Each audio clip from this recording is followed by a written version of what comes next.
ఇంటి మొత్తం నిద్రపోయినా నువ్వు నిద్రపోకూడదు తమ్ముడా.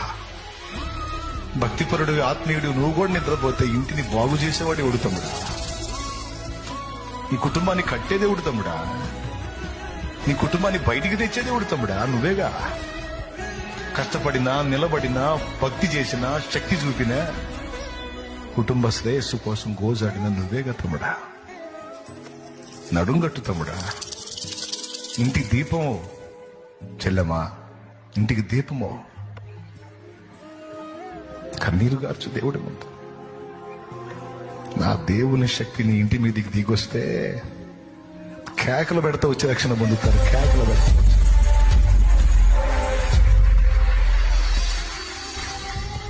సిద్ధపడి ప్రార్థన చేయండి.